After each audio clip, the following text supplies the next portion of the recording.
Alors, quelles prévisions peut-on faire pour 2018-2019, puisqu'on va entrer dans cette année universitaire 2018-2019, au regard de l'astrologie telle que je la conçois?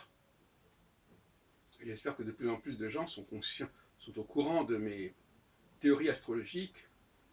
Alors, nous sommes dans une phase, alors je dis très, très clairement, ce que j'ai pu dire dans le passé, on oublie. Je veux dire, c'est assez réservé aux historiens, aux biographes, mais les gens qui n'ont pas la capacité, le temps, l'énergie pour étudier, pour faire des travaux de bibliographie et biographie, comme j'en ai fait, qui s'abstiennent.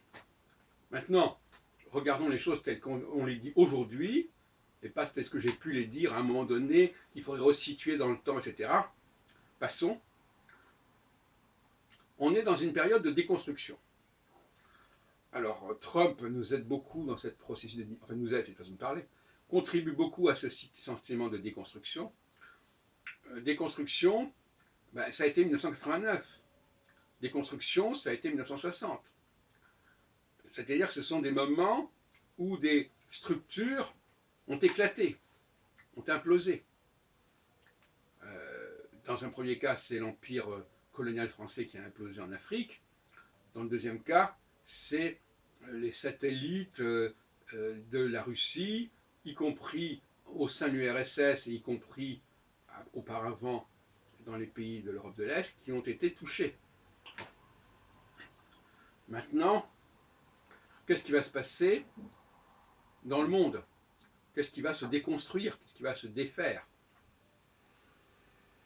Ça ne veut pas dire que ce soit une défaite. L'astrologue doit se demander, par rapport à un processus qui existe, qu'est-ce qui va être le plus touché? Et ce n'est pas en faisant ces petits calculs astrologiques qu'il va le savoir. L'astrologie, elle va nous déterminer des tendances générales.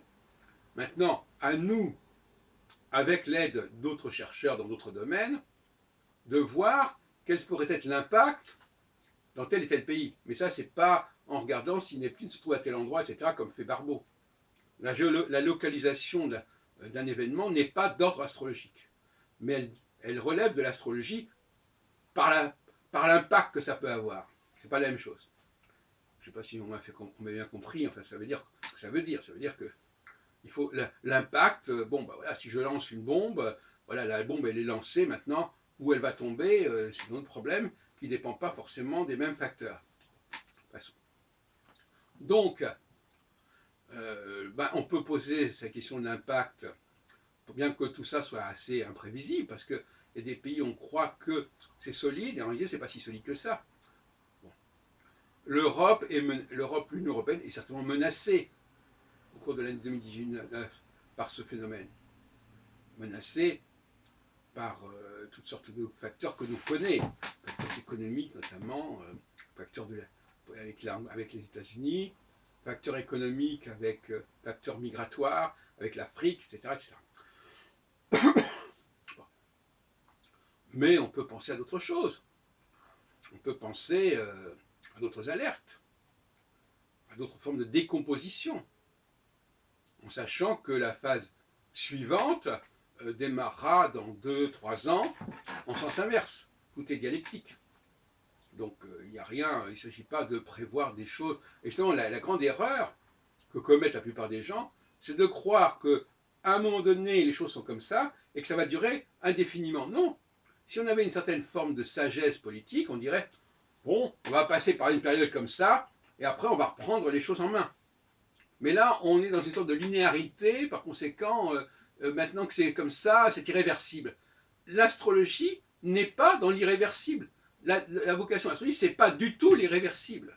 C'est le contraire. La question qu'on demande à l'astrologue, c'est quand est-ce que ça va cesser et pas quand est-ce voilà, et pas quand est-ce que ça va commencer. Combien de temps ça va durer cette histoire? C'est ça qu'il faut demander. Et ça peut être une alerte, ça peut être un moment où il faut lâcher prise, où il faut lâcher du lest, mais ça ne veut pas dire forcément que ça sera la solution finale, pour reprendre l'expression chère à Hitler. Les solutions finales, des solutions sans appel. Mais si tout fait l'objet d'un appel, tout est temporaire. Toute victoire est temporaire. Toute solution est temporaire. Par conséquent, libre à chacun d'entre nous, aux astrologues dans le monde entier, utilisant mon système, de regarder dans leur propre pays quels sont les éléments qui pourraient être touchés. C'est un peu comme une épidémie.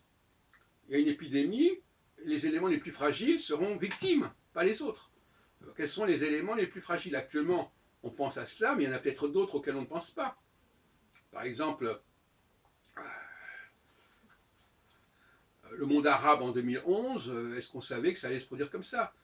Le problème de la Syrie, par exemple, et de l'Irak, qui sont des empires quelque part, des petits empires, des empires au sens de fédération, de rassemblement de populations très diverses. Bon, ben ça, donc, actuellement, ce n'est pas une période qui favorise l'unité d'un peuple, d'un pays extrêmement hétérogène.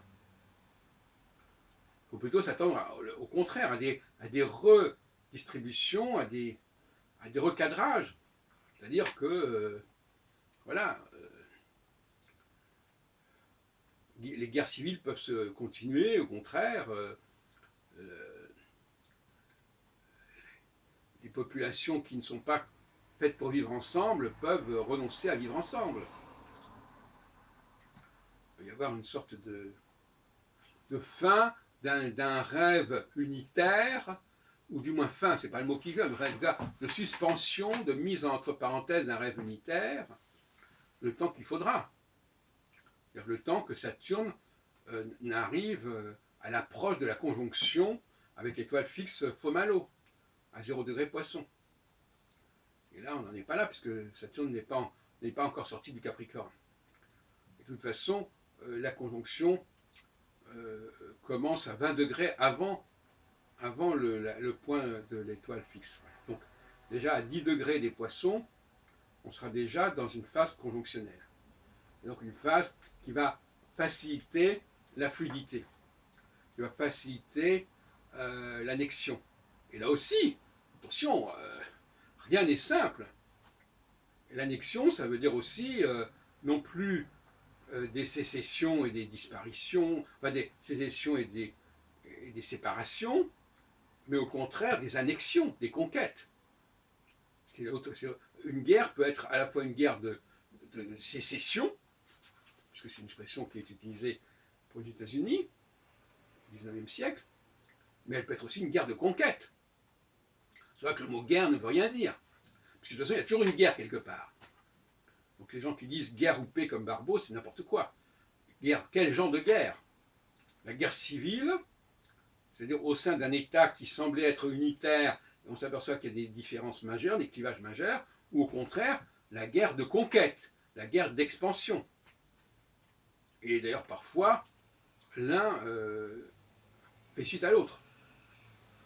On peut très bien commencer par une guerre civile, par une guerre de rejet, comme par exemple avec Hitler, qui a commencé à faire la guerre aux Juifs au sein même de la société allemande, et après, ça a basculé vers une guerre de conquête, aux dépens de la Pologne, à la suite de l'accord du pacte germano-soviétique, et aux dépens de la Belgique et de la France, etc.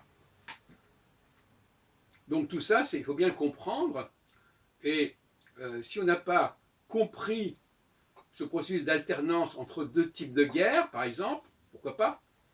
Parce que c'est finalement ça dont il s'agit au fond. Quelle guerre? Dis-moi quelle est ta guerre, et je dirai à quelle époque tu te trouves. Il y a la guerre yin, qui est la guerre de conquête, qui est la guerre d'annexion, d'expansion, d'intégration d'éléments étrangers, d'une façon ou d'une autre. Et puis il y a la guerre civile, qui est au contraire la volonté de se séparer, de se démarquer de ceux qui sont nos prochains, qui font partie d'un même ensemble, et on ne veut plus que ça continue comme ça. Que ce soit de la part de ceux qui veulent partir, ou de la part de ceux qui veulent que certains éléments s'en aillent. Judenhaus, c'est-à-dire, voilà, on ne veut plus les juifs, il faut qu'ils partent. C'est une forme de guerre civile. Ce qui s'est passé en Allemagne, quand les juifs ont été refusés et refoulés, c'est de la guerre civile parce que ça s'est situé au sein de la société allemande, au sein de l'État allemand. En revanche, quand l'Allemagne envahit une partie de la Pologne, c'est une guerre de conquête, tout comme là, lorsque l'Irak envahit le Koweït, c'est une guerre de conquête. Quand les Kurdes veulent se séparer de l'Irak, c'est une guerre de sécession, etc., etc. Voilà ce que je voulais vous faire comprendre, chers amis astrologues et confrères, néanmoins confrères.